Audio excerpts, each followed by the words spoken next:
प्यारे बच्चों, अष्टमी कक्षा सुरभि पुस्तक के पाठ क्षमस्व महर्षि में आप सभी का स्वागत है। आपने आज महर्षि दयानंद अपने अंतरात्मा में विश्व बंधुत्व भावना को धारण करते थे। इन्हीं के बारे में पढ़कर क्षमा तथा सहनशील के महत्व को आज जानेंगे। तो शुरू करते हैं बच्चे। भारते अनेके महापुरुषाः अभवन्। भारत में बहुत सारे महापुरुष जन्म लिए थे। महर्षि दयानंदः तेषु प्रमुखः आसीत्। महर्षि दयानंद उनमें से मुख्य थे। यहाँ चित्र है बच्चों, देखिए, यही है वो महान आत्मा जिनके बारे में हम पढ़ने जा रहे हैं। तस्मिन् काले समाजे अनेकाः कुरीतयः प्रचलिताः आसन्। तस्मिन् काले उसी समय समाजे सोसाइटी में समाज में अनेकाः कुरीतयः प्रचलिताः आसन्। बहुत सारे बुराइयां प्रचलित था। यथा जैसे अंधविश्वासः। अंधविश्वासः ब्लाइंड फैथ, किसी चीज को भी सोचे समझे बिना उसी पर विश्वास कर लेना। स्त्री अशिक्षा।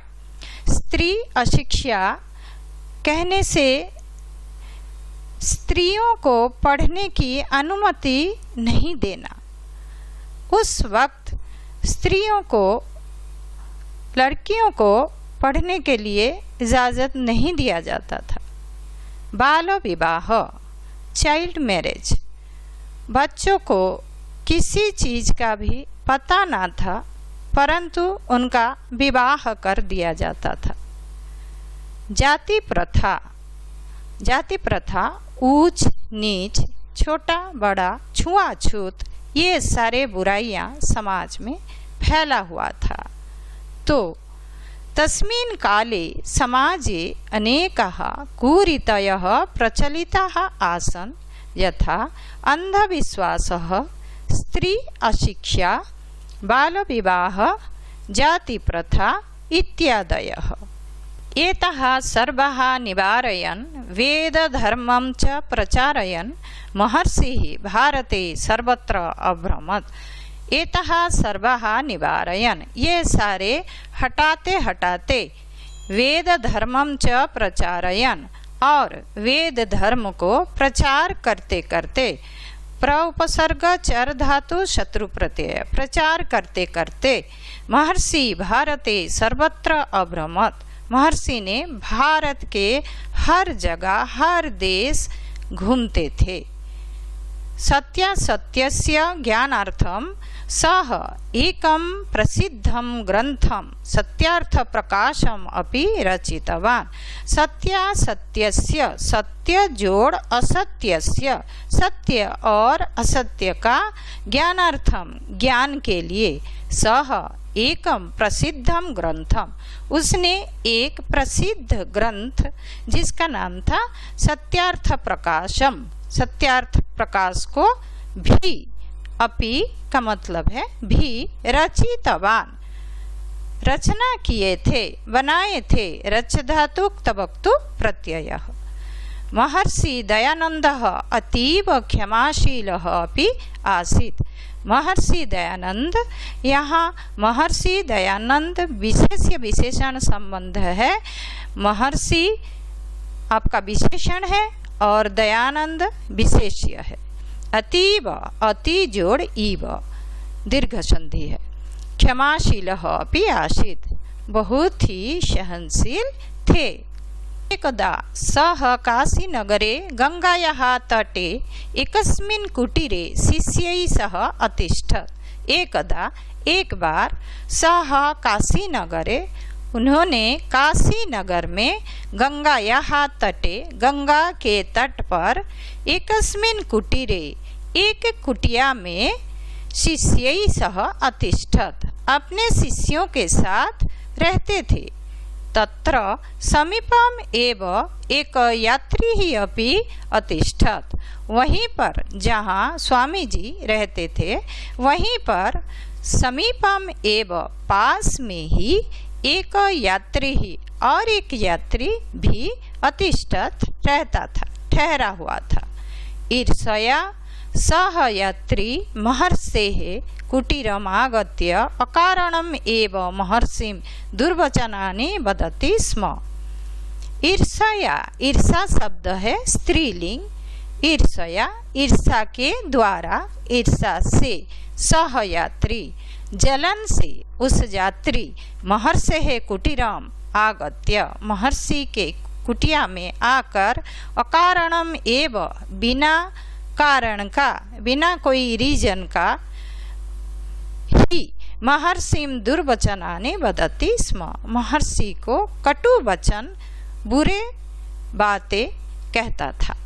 जितेन्द्रियः महर्षिः सर्वं श्रुत्वा शान्तचित्तेन एव तिष्ठति स्म। परंतु महर्षि जितेंद्रिय थे। जितेंद्रियः का मतलब है जिनके द्वारा इंद्रियों को, इंद्रिय बोलने से सेंस ऑर्गन है, तो अपने सभी इंद्रियों को जो जीत लिए थे, ऐसे महर्षि सर्वम श्रुत्वा, सब कुछ सुनकर, शांत चित्तेन एव तिष्ठति स्म, शांत मन से ही रहते थे। सह कदापि न प्रत्युत्तरत्, प्रत्युत्तरत्, सह वह कदापि कभी भी न प्रत्युत्तरत्, जवाब नहीं देते थे, उत्तर नहीं देते थे। शिष्याः क्रुद्धाः अभवन्, उनके शिष्यों ने ये सब कुछ देख करके क्रोध करते थे, गुस्सा करते थे। महर्षि तान् चिंतां मा कुरुत तुष्णीं भवत इति अकथयत्, परंतु महर्षि तान, उन सभी शिष्यों को, उनको, चिंता मा कुरुत, चिंता मत करो, तुष्णीम भवतः, तुष्णीम का मतलब है साइलेंस, चुप, तुष्णीम भवतः, चुप से रहो, इति अकथयत्, ऐसे कहते थे। महर्षि कथयति स्म यत्, महर्षि कहते थे कि सः स्वयमेव एकस्मिन् दिने सरलः भविष्यति। महर्षि कहते थे कि सः, यहाँ सः का मतलब यात्री जो महर्षि को कटु वचन कहता था, वो महर्षि उन्हीं को बता के, उसी को बता के कह रहे हैं, स्वयमेव एकस्मिन् दिने, वो अपने आप एक दिन सरलः भविष्यति, सीधा हो जाएगा, शांत हो जाएगा। एकदा एक जनः प्रचुराणि फलानि तत्र आनयत्, एक बार एक मनुष्य बहुत ज़्यादा फलों को वहाँ लाया, महर्षि के कुटिया में महर्षि को भेंट करने के लिए लाया। महर्षि दयानंदः कानिचित् मधुराणि रसयुक्तानि फलानि वस्त्रे बद्ध्वा तस्मै यात्रिणे यातुं स्वशिष्यं प्रेषितवान्। महर्षि दयानंद कानिचित् मधुराणि रसयुक्तानि फलानि, कितने मधुर और रस युक्त फलों को वस्त्रे बद्ध्वा, कपड़े में बांधकर, झोले में, झोले जैसे बनाकर कपड़े में बांधकर, तस्मै यात्रिणे दातुम, उस यात्री को देने के लिए, स्वशिष्यम प्रेषितवान, अपने शिष्य को, अपने एक शिष्य को भेज दिए। बच्चों, यह था पार्ट 1।